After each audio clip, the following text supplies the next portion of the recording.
And welcome to the Comic Corner. My name is Damon. I'm your host, and what we do here is comic book news, reviews, and interviews. And today I have my buddy from the West Coast, TJ, aka Fat Thor. Buddy, how are you?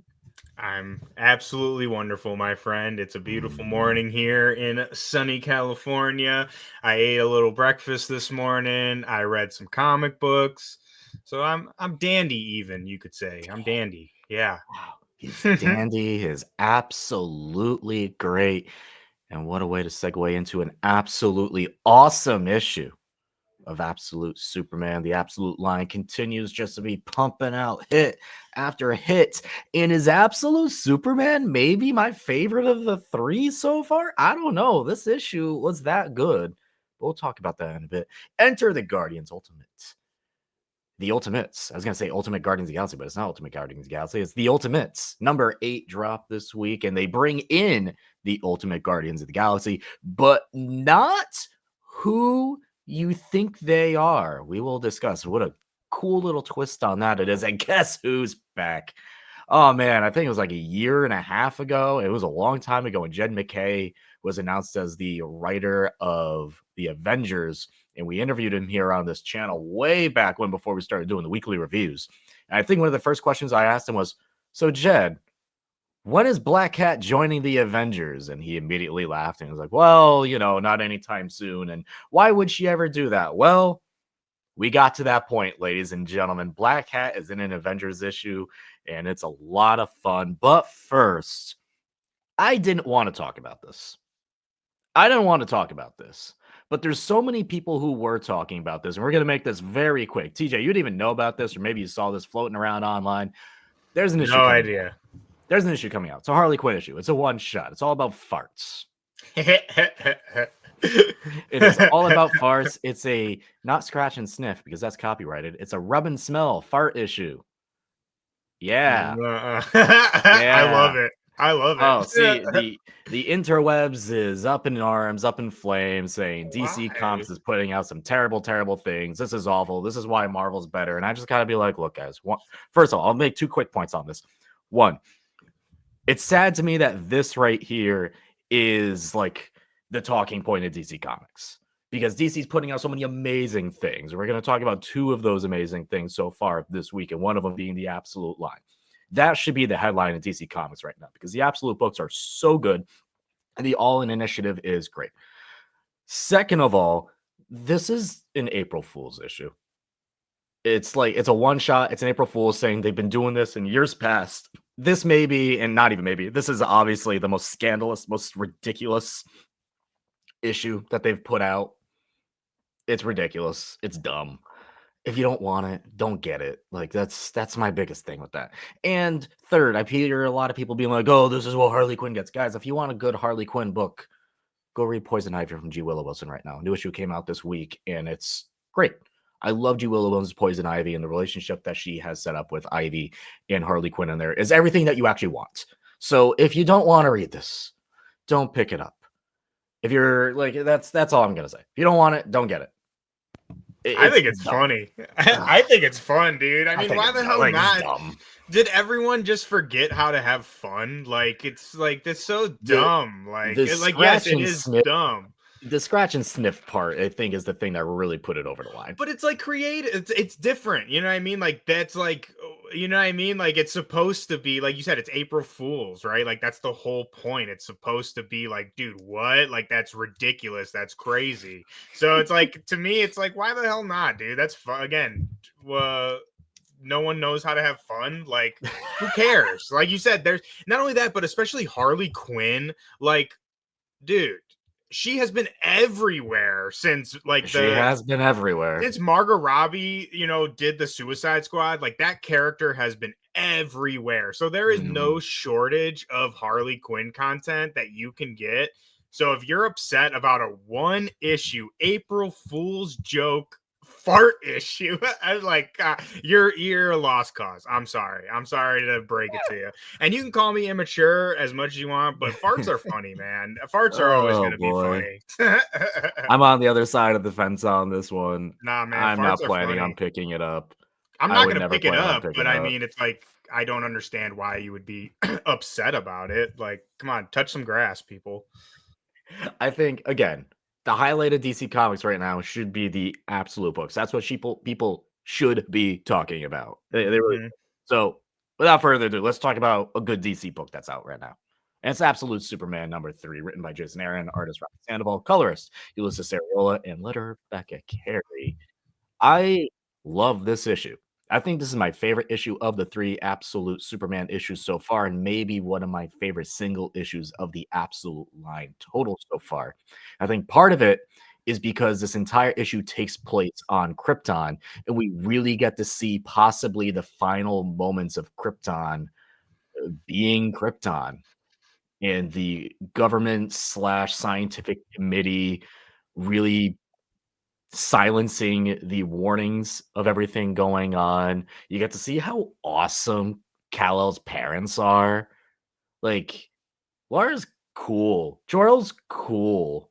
They're all cool. They're badass in this, and Cool I people love 'em for for sure. it. Yeah, they're badass in this, and I love them for it. Well, what do you think about this 3rd issue? I loved it. Same as you. I will say I haven't read issue 3 of Batman or Wonder Woman yet. I Mm, I picked this up just because it was coming out this week. So I can't really say like, oh, this is my favorite. I feel like I need to read the other number threes first, but I'm with you. This is currently my favorite of the 3. I think the story is just really great. The, differences of our actual Superman. And I also agree with you too. I think this might have been my favorite one. It was the most, I think, straightforward issue. I feel like the other issues were kind of flashing back and forth between, where Superman is currently and like his mhm, past. This was like strictly streamlined into, his time on Krypton. And same thing with you. Like I'm not the Superman expert. There might be other stories like this in the mythos, but as far as I know, I haven't really explored his parents like at besides like, oh, they, his dad was a scientist, put him on the ship. Like that's kind of it. So it's getting the insight of like who they are as people and like how those values have been instilled in Superman, I think is just it's so cool. So cool. And we get a couple things. I don't know. I definitely have like conspiracy brain and like theory brain. I love my theory, so I mhm. could just be looking too much into things, but I think there's a couple things in this issue, little seeds that have been planted that we could be seeing come into play in future issues, specifically that ending, which I'm sure you definitely caught on as well. Well, how so? Let's go into detail. All right, let's What are go your into it. thoughts? So we see Ma Kent for the first time. Yes. Obviously, she's not, Superman's mother in this universe, but they don't say like what sickness she has. I'm assuming maybe, something like Alzheimer's, something like that, but she's in like a, assisted living situation, and she's just like saying like, "Where's my boy? Where's my angel?" Something along those lines. So Mhm. Damon, so you can shed light on this for me because we talked about I missed the first absolute like how the whole universe came to be and all that stuff. So Yeah. maybe this is an explanation, but I'm thinking she has to have some kind of memories or some kind of connection with her main universe count. Like, why would she be saying that, right? Or am I going too out in the weeds with this? So this isn't like a universe. We have to remember that how Like this a universe was blending. set up. Yeah, we have to remember how this universe was set up and how the ultimate universe is set up is like in 2 different ways. This is a universe built up from the ground, essentially from Dark Side. Dark Side has controlled everything.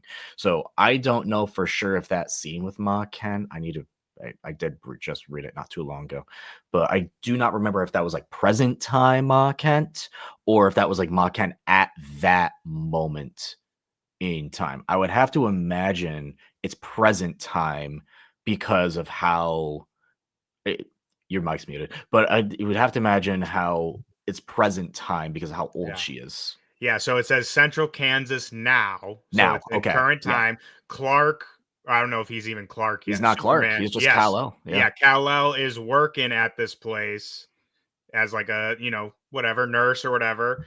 And she says, "Angel, where did you go? Fly back to me, my sweet angel boy, back to where you belong."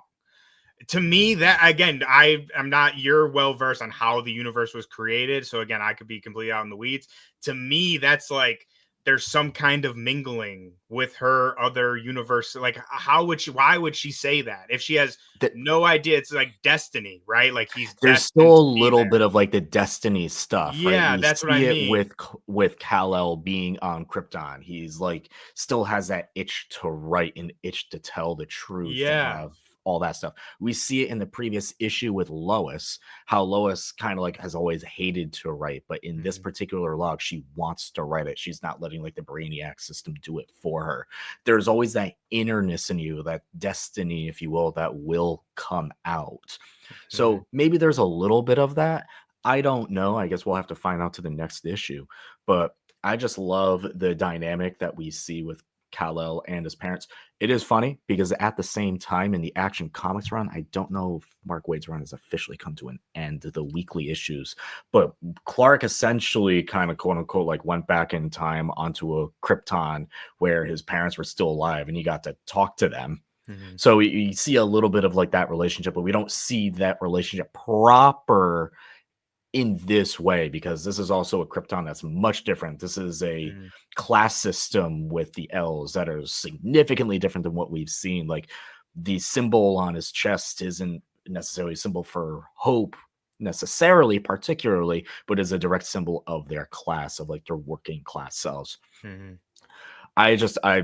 I'm blown away by how much I have enjoyed this Absolute Superman book so far. I think it's gotten better per issue because the first issue is like you're thrown into it.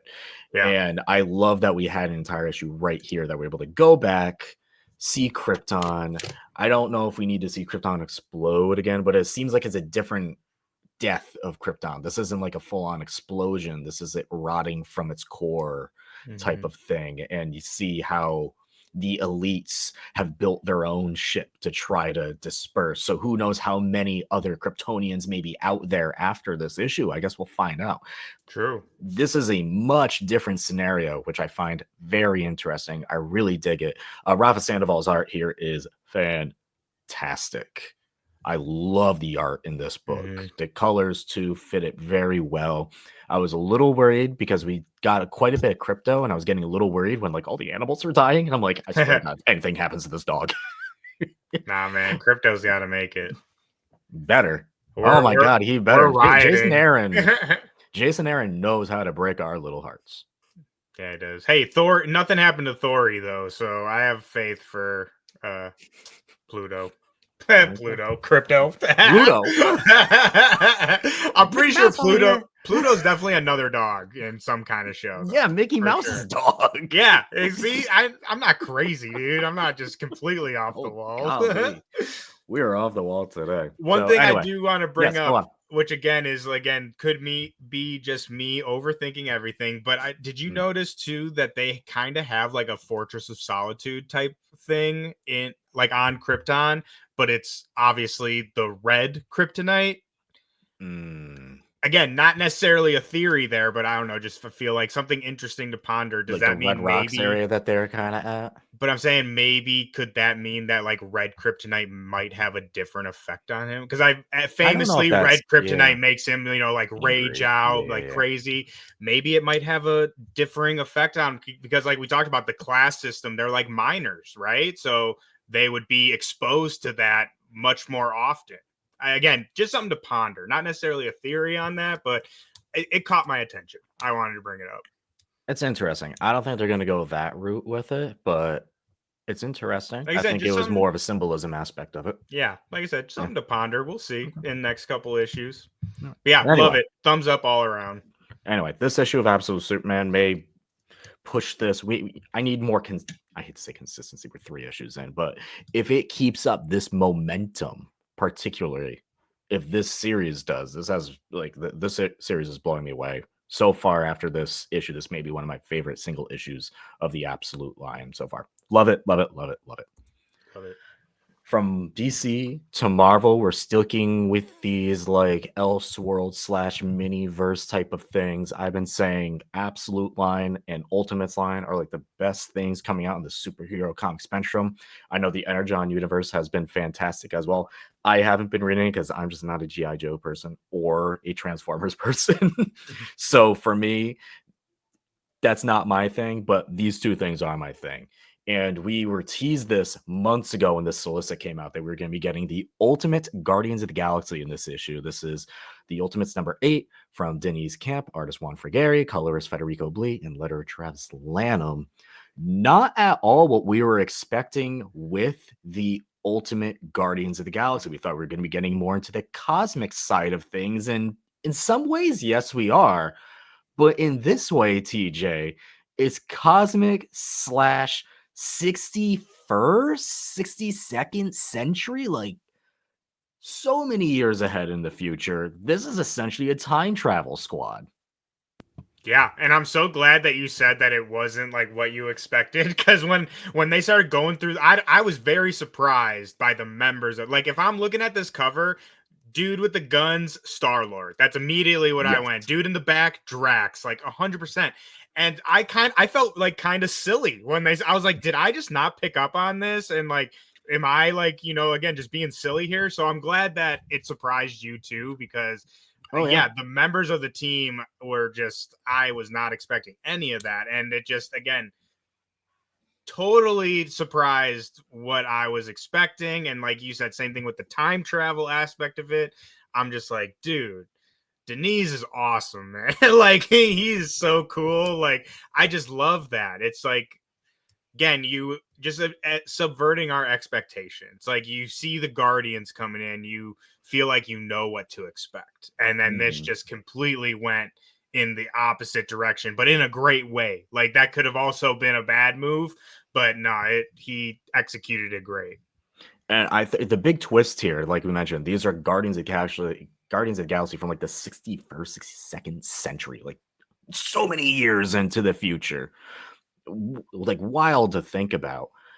So these are people from the future, and essentially what they're implying is this is future in continuity characters, because they call the maker the unmaker. When the maker started quote unquote undoing things, changing their timeline, they started noticing that essentially their reality was rippling away. That's how this kind of like time happened in their universe. So they got into the little time machine and went back in time to try to undo some things, but things start happening. And we see that this version of Captain Marvel has already seen the big fight that's supposed to happen. Because in reality, what's going on is they're on a rescue mission to find America Chavez, who is from the future. That's how she got here. She is from the future. She is there, America Chavez, part of the Guardians of the Galaxy, but she doesn't remember any of it. And it's kind of funny because usually we see that story being told from more of like this Guardian side, where it's like you're on a mission, go find someone, and then you get to them, like, who are you? And you're like, no. But this is from like, we are essentially from America's perspective right here. Like, who are you people? Like, I don't know any of you. And you see the memories and stuff, and you're like, whoa, what is this? I mean, even so far off in the future, and this is again supposed to be like future main continuity. My favorite out of all of these, maybe your favorite too, because it's so ridiculous and hilarious, is Greg with the Infinity Stones.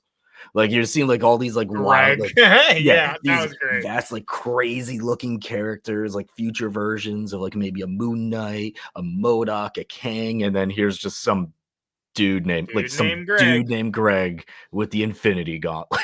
I love it. That's why I said Denise is just so awesome. Like It's just funny.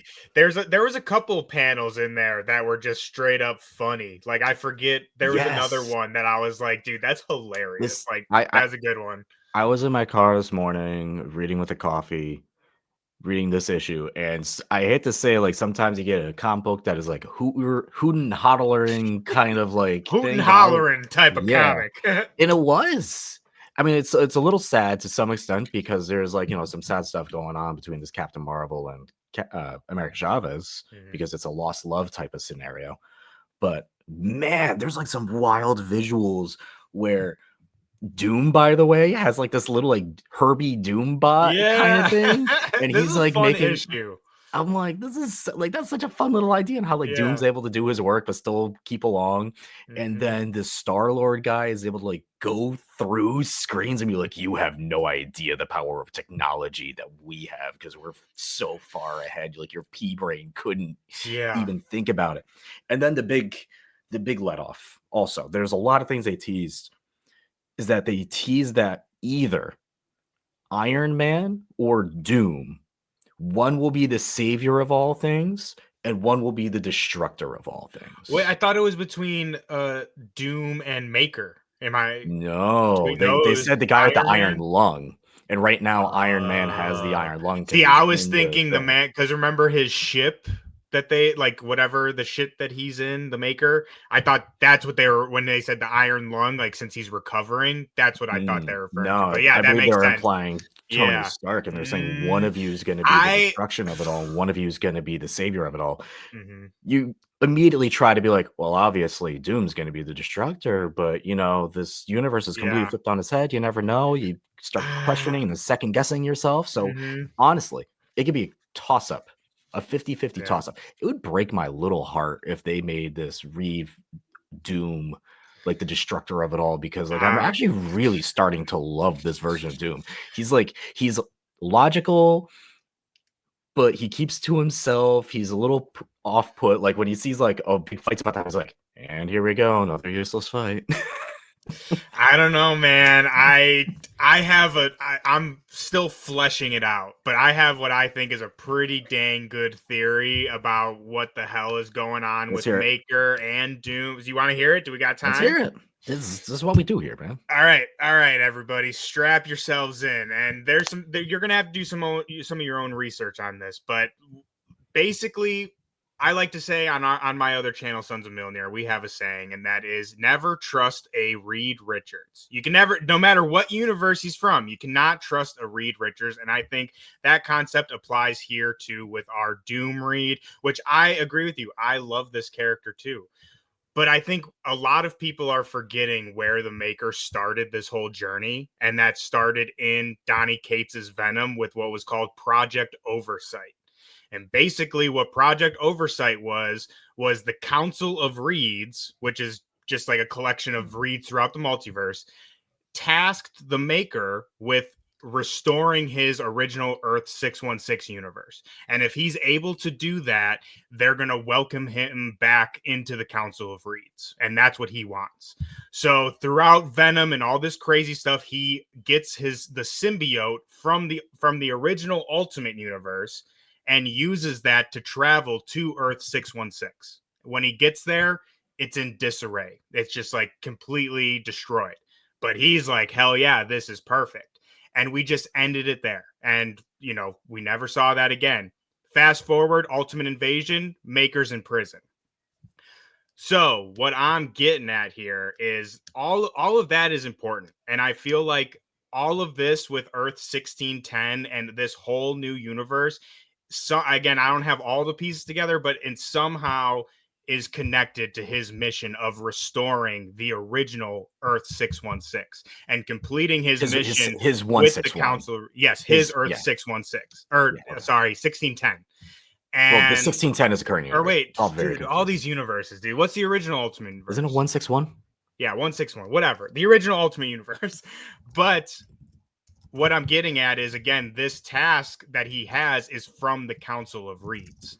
And so I feel like our Doom Reed is somehow involved with that because he is very smart in this universe. We see how smart he is, how advanced he is. I feel like he, especially with his knowledge of time travel as well, he has to be somewhat Oh, it was aware. 1610. Yeah, 1610. But he has to be Yeah. somewhat aware of the Council of Reeds, right? And I just feel like he is in some form or fashion implicated in, like, he doesn't like the maker. It's not like he's working for him because he's like, yeah, we have the same goals, but he's a Reed. At the end of the day, he is a Reed, and all the Mhm. Council of Reeds are kind of doing their own thing. So again, I know that's like very in the weeds and stuff, but keep a watch on Reed. And again, I highly suggest everyone go back, read Donny Cates' Venom. You don't have to read the whole thing. I think it's Mhm. issues maybe like 20 to 27 is when Maker goes into the other universe. But definitely brush up on that, because I would be shocked if that some of those elements don't come into play with what this whole grand scheme of the Ultimate Universe is. That's my spiel. That's my spiel. And just to clarify, because I also got my numbers screwed up, the original Ultimate Universe is 1610. The current Ultimate Universe is 6160. Yeah. See, come so on, many Marvel. sixes, so many ones. Bring us back to Earth 19999999. Yeah. But yeah, so that's my theory. Like, not necessarily a theory, just kind of things to ponder. As if you're like, super like, what the hell is the Maker doing? What's going on? I highly suggest to look. You can even just Google it. Who reads anymore, right? But yeah, just Google it. And I think that there's some very interesting things in the Maker's backstory that kind of shed light on where we could be going. I would be interested if he is still trying to restore his original universe, because he is essentially God in this one. Well, another thing that is important to this Doom is and Secret Wars level of God. Another thing that's important to all of this that I forgot to mention is that Maker is still in 6-1. So the Maker, he's able to transfer his consciousness to any body in the multiverse. So like any Maker body that is in any Earth. So any Reed Richards body. I guess you could think that of it would like include this Reed.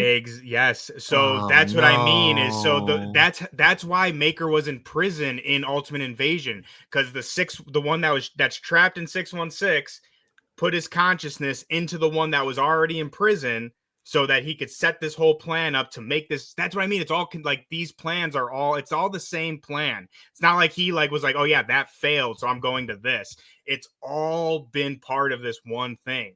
So, like you just said, he could be Doom Reed could straight up just be Maker. Like that, he could just be the Maker. And this whole time he's been the Maker. And that would also go with what you said we talked about last week with there being a mole in the freaking thing. Denise, I figured it out, dude. I cracked this freaking code. Bookmark this, timestamp this. It'd be wild. It's Maker and he's a sicko, but he's torturing himself. Yes, exactly. Because he's that's Maker, dude. That's a Maker thing to do for sure. Timestamp this, everyone. Anyone who's watching this right now, timestamp this, clip this, because my little heart, it, dude. Sorry, I'm sorry, everybody, for your headphones. I mean, to be fair, a little excited. Hey, to be fair, I'd rather have that be the mole, even though I really like this version of Reed/Doom. I'd rather have that be the mole than I think you suggested, which is Hank Pym. Because this version of Hank is just like, I just want to, like, I feel like he doesn't deserve it. Anyway, the Ultimates, everybody, the Ultimates, blowing me away. The Ultimate Universe blowing me away. I just love those. I can't wait for the new Ultimate Wolverine as well, because hey, Wolverine does Winter Soldier. Hell yeah, can't wait for that. Exactly, gonna be great. Love it. Go read the Ultimates, guys. If you haven't been reading this, you're missing out. This is the thing that's connecting it all. It's the thing that's setting it all up. This is the ultimate story. Whew. Okay, let's be quick with this one. We went like 15 minutes. That's how you know it's so good, how passionate we get about the Ultimates. But Cable, Love, and Chrome, I loved it. I love it. I love the Chrome. I love the Cable. We got pouches. We got big ass guns. We got attitude. It's just like rock on, dude. Right? Like we talk about popcorn books. It definitely has that element. But here's the big twist for everybody. And it's a romance story. It's a straight up love story. Cable goes to some future, typical Cable time travel stuff, and he meets this lady who's like, they're like, okay, she's like a captain mercenary lady, like taking charge. They fight some big robots and stuff, and he's like, yo, this girl, you know what I mean? So it's action, it's fun, there's romance. Like obviously it's first issue, so they're not like, the power couple yet, but it's very interesting. I'm not a Cable expert by any means, but definitely like the same but different version of Cable, if that makes sense, right? Like not the way I would expect a Cable story to start off and to go. But again, a character that I really don't give a shit about, and this issue made me give a shit. I'm like, hell yeah. And again, it's like if you grew up in the 90s or like late 90s, are a fan of those kind of comics, this is just it hits that vein again. Big ass guns, bombastic action. It's awesome. If you like that kind of stuff, if again into like into romance kind of stuff and just kind of again kick-ass action, definitely recommend. Written by David Papos, artist Mike Henderson, colorist Arif Prianto, and letterer Joe Sabino. Like you said, 90s, you got pouches, you got big guns, you got a big cable. Yeah, big ass arms and muscles and shit. And yeah, it's great. And I'll also say too, this is not in the main like From the Ashes line. This is its own kind of thing. So if you're thinking like, oh, I'm not reading any other X-Men and feel intimidated, you don't worry. This is completely its own thing. You can jump in on this completely fresh. Everything else sounded like Rob Liefeld's dream. Yep. We move on to Hellhunters, written by Philip Kennedy Johnson. We've talked to, leading up to this book, artist Adam Gorham, colorist Frank Martin, and letterer Travis Lanham. TJ, what'd you think about this issue? Love it, love it, love it, love it. I guess I wouldn't picked it if I didn't love it, right? But great. I mean, we haven't really got into the story yet. This issue really worked as like a proper introduction to our World War II Ghost Rider, because for fans who maybe have been keeping up, he was first introduced in Johnson's Hulk run, but he kind of just shows up. We don't really get his backstory. So here we see how this soldier got the spirit of vengeance, and then towards the end he comes across Nick Fury and the Howland Commandos, and that's like where we end. You know what I mean? Like first issue ends off, it's like, okay, we're gonna get into our adventure. So I thought it was great. There's a really, I don't really want to spoil. So, I mean, we all know how you become a Ghost Rider, right? Like something really bad happens to you. And so there's like this raven that comes to him with the Ghost Rider. And it's like, you know, like typical demon stuff. Like, oh, like, do you want vengeance? Do you want revenge? Typical Mephisto. Yeah, dude, literally, he grabs the raven by the neck. He's like, grabs it. And then he's just like, yes. Like, yes, I want, like, give it to me. Oh, and I'm just like, okay, dude, this guy, he's a guy for sure. Like he wants vengeance. He is vengeance. Golly. He's a little bloodthirsty, I think. So I'm very excited to see what he is going to do next. Like that scene alone, like really sold me. I'm like, okay, this guy's different. Like he's not your Johnny Blaze or Danny Ketch who kind of like reluctantly take the, like, he's like, no, I want this and I'm gonna use it. So yeah, I'm super excited. Especially everyone go check out our interview with Johnson where we talk about this book a little bit, how Johnson describes Bucky as like a little psycho. I'm so excited for that. So yeah, definitely pick this up because it's gonna be so fun. So fun. You see Bucky there, you see Wolverine, and of course this new Ghost Rider. Looks cool, man. You sold me on that just right there with the grab him by a raven. Dude, I'll send you a picture of the panel because it's badass. Okay. I'm looking forward to this. Got to check it out. All right. Heavy book. Now, this is the craziest thing because it's kind of funny. You always look at me like, you're the DC guy. You say that to me all the time. I'm like, dude, I just read Nightwing. And then you're like, well, I don't read DC, but it turns out you're a big New Gods guy, which is like out of all DC things. Love it. Love it. It's big brain stuff, my friend. Yep. But so when I say I'm not a DC guy, like that doesn't mean I don't like DC. I grew up on DC. Like that Batman, like that was my bread and butter. It just now, especially with what we do, I read so much Marvel. I just don't have I oftentimes don't have the time to keep up with DC, and I just haven't been keeping up. So when I say like you're more the DC guy, it just means like you are keeping up more with like the universe than I am. But New Gods, that is my jam. I love Jack Kirby so much. I think everyone knows, you know, Kirby's the king, but a lot of people don't really realize like how much he has influenced and impacted comics and like modern storytelling. There's a lot of evidence to suggest that New Gods and the Fourth World are what inspired Star Wars. I mean, the Source, the Force, Darth Vader, Dark Side, like the impacts of the Fourth World and the New Gods on just pop culture and storytelling in general, it like cannot be overemphasized. So I am a big fan of the fourth world. Again, obviously mythology is my jam. So I loved this. But I also will say it is a very dense read. It is very kind of big brain kind of concepts we're going. If you've never read New Gods, it will be a little jarring. But I will say, like, if you're into mythology and all that, and again, if you're a fan of Kirby, this was Kirby's magnum opus. This was his story through and through. Everything that he loved, ancient history, mythology, secret history, like it all is in this book. And I'll also say too, another reason I have a pure love for this is New Gods and Fourth World was originally supposed to be a Thor story. It was originally supposed to be a Thor Ragnarok story, which I wish I lived in that what if universe so I could see what that story was. But no, it's great. And this book, I think, does a wonderful job with paying respect and like embracing Kirby's world without just like it's not something completely new, but it is like a continuation. We're coming back to this as opposed to like a new world. We're coming back to the fourth world.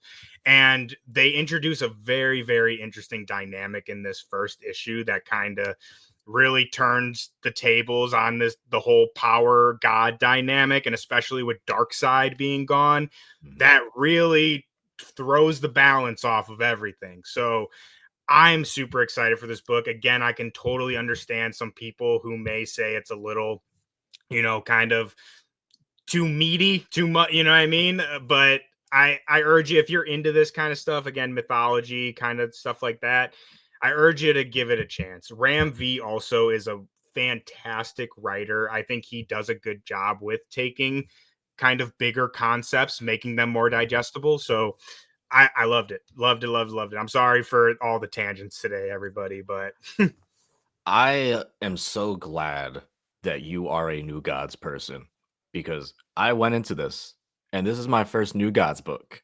Never read New Gods. I know I should. I know it's on the pinnacle of things that you're supposed to read. I have a long list. We all do. I will agree with you. First 4 pages, I turn around and use our one F-bomb here. I'm like, what the fuck is going on? What am I reading? After that, smooth sailing from there, right? After that, smooth sailing from there. The first 4 pages, like you said, when talking about the source and all this stuff, I'm like, what? So if you haven't read New Gods, get through the first 4 pages, and I think you'll cook from there. Yeah, and just roll with it. You know what I mean? Just it's roll, like exactly. You don't know what the Just hell's roll going with it. on. Just roll with it. And another thing I want to bring up, which I absolutely loved, again, shout out to Ram V for being able to balance all these elements together, but it also works as a really great almost sequel again and or continuation of Tom King's Mr. Miracle, which is an amazing. If you haven't read that run, go stop this video right now. Go read Mr. Miracle, Tom King and Mitch Gerard. Incredible series. But this kind of picks up right where that left off. And again, as someone who loves that series, that also like completely sold me too. Again, we're not ignoring anything that came forward. It's not like this is just okay. We're just telling completely new adventure. We're not going to talk about anything that happened before. It just feels like everything is just again continuing, not retconning. And I don't know if we can bring this up on the camera if you'll be able to see it. I wanted to bring up this page because like holy shit, dude, this page is crazy. Like just like I love it. Like I said, I just wanted to show it off because I think it's so cool. But yeah, the art awesome, writing awesome. We had some awesome books this week, dude. Jeez. Great week for comics. Technically this came out last week, but a great week for comics indeed. Yeah, I was also going to mention the Mr. Miracle aspect because Tom King's run is great, and it leads directly into this, and that's also a huge shout out to editorial to keeping all of that in line.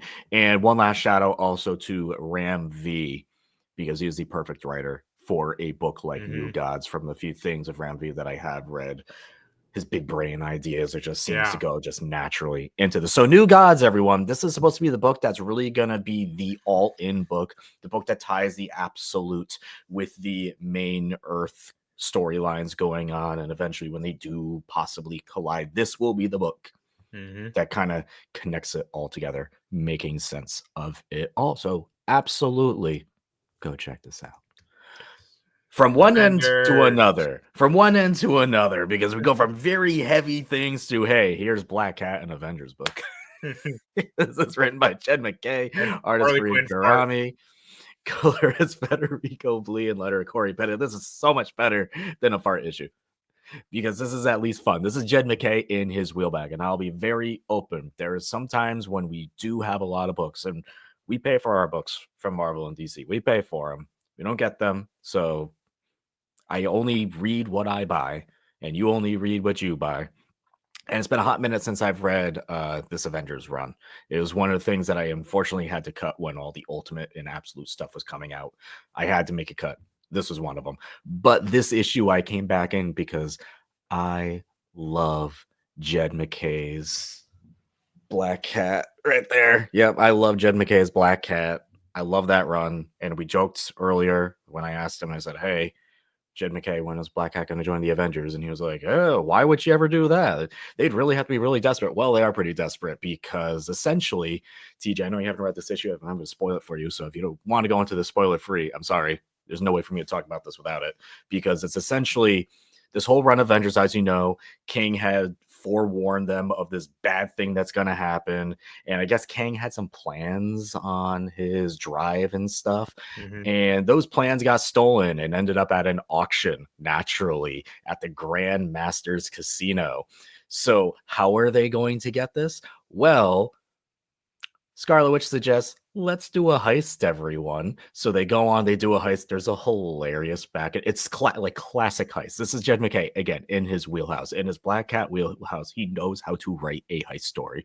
So Scarlet Witch and Storm essentially have like a big fight in like the casino area, a big fake fight where Storm calls her the Pretender, all that nonsense to get everyone distracted while Iron Man and Captain Marvel are off trying to break into the safe. They break into the safe and plot twist, TJ. The thing's already stolen, because of course it is. And who stole it? Well, there's Kang over here, Nathaniel Richards, off with the thing, and he has a time-traveled Mr. Hardy, who's alive because time travel, and who's with him, of course, Felicia Hardy, Black Cat. And Iron Man's just like, are you effing kidding me? Here we go again. This woman will not leave me alone. I love it. I love it. So I have been keeping up with this Avengers run, and I've really been enjoying it. I've just been behind on everything. So I'm about like I think 3 issues behind on this, which is why I didn't pick it up when I was at the shop this week, just because I was like, let me catch up on these first, and then I'll grab it next week. But yeah, I mean, there's a reason that Jed McKay is writing basically everything at Marvel right now, and a big part of that reason was how good Black Cat was, because it was such a good run, and I think a run that surprised a lot of people. So yeah, I mean, it just feels natural that he would bring Black Cat into this Avengers, kind of like a whole full circle kind of. I mean, hey, if she joins the team, that's cool as hell, but I don't expect that to really happen. It'll probably just be a little like short arc of this, like maybe 2-3 issues. But hey, again, I've said this plenty of times on this show. It's Jed McKay's world. We're just living in it, baby. So I'm just in for the ride. I do miss his Doctor Strange run. I miss that greatly. So much. I miss it greatly, but I am interested to see where things are going with this new World Under Doom and this Asgard Sorcerer Supreme. Yeah, looks like that'll be fun. Speaking of news, I don't know if this is news. It's news to me. But Ryan North is writing the Doom Supreme that's book. perfect. Yeah, that's perfect. Yeah, right? I was like, dude, yes, that's going to be Ryan North. Perfect. So there you go. Avengers. It's totally different than like the previous books we talked about with like new gods and like the absolutes and ultimates and big, heavy, fun heist book with the Avengers and Black Cats in it. Comic books, baby. That's hootin' and hollering, as we said.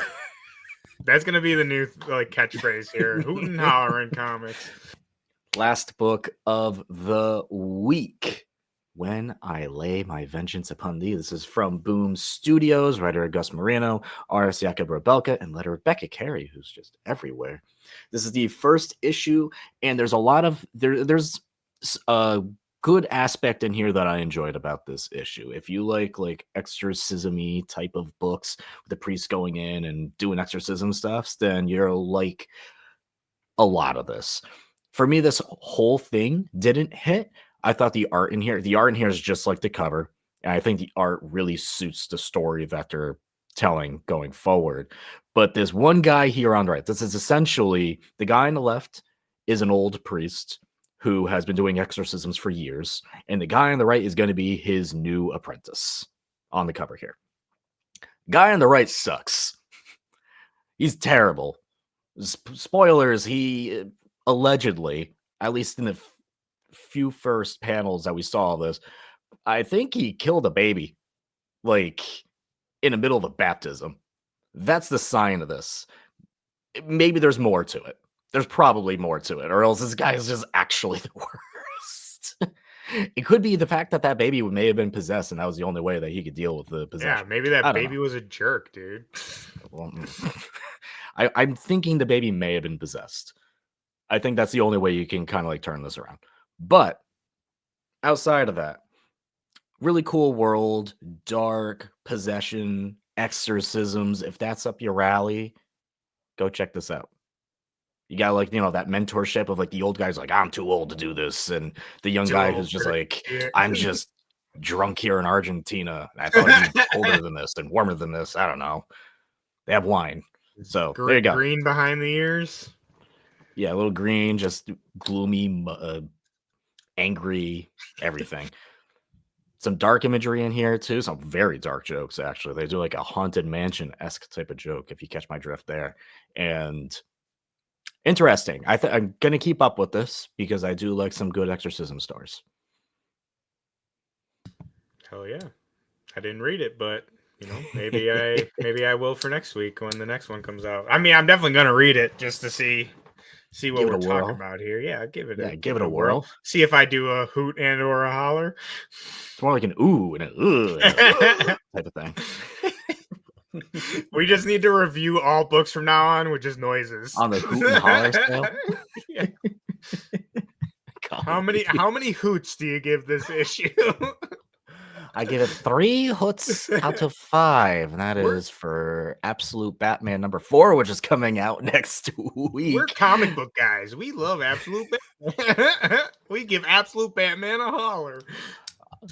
3 hoots and 4 hollers for number 4.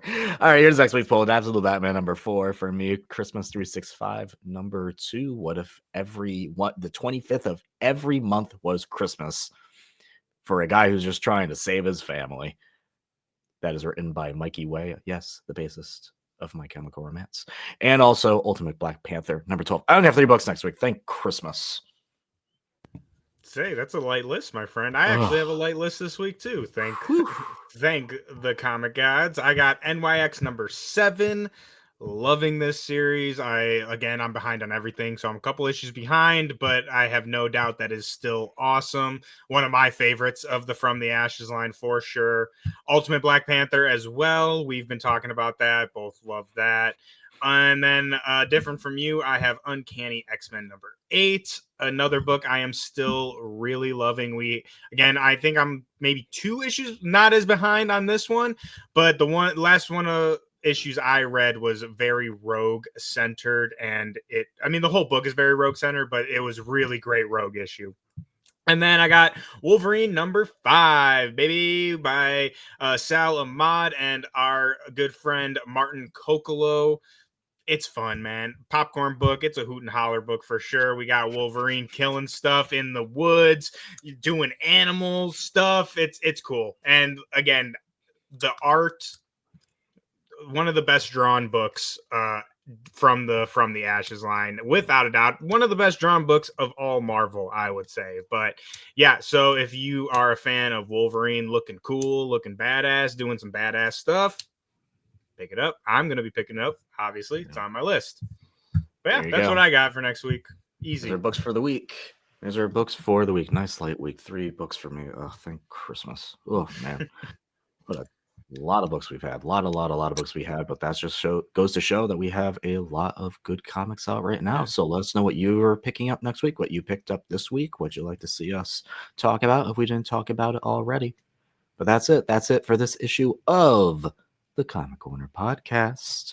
As always, and one last thing. If your shop is still having diamond delay issues, which a lot of them are, at least in my area. If your shop is still having issues, just find a shop that is going directly to like Penguin Random House or whoever the direct distributor is for like any of the other big comics, because it's getting ridiculous and I don't know when this is ever going to end.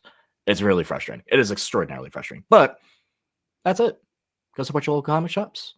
Until next time, this has been another issue of the Comic Corner Podcast.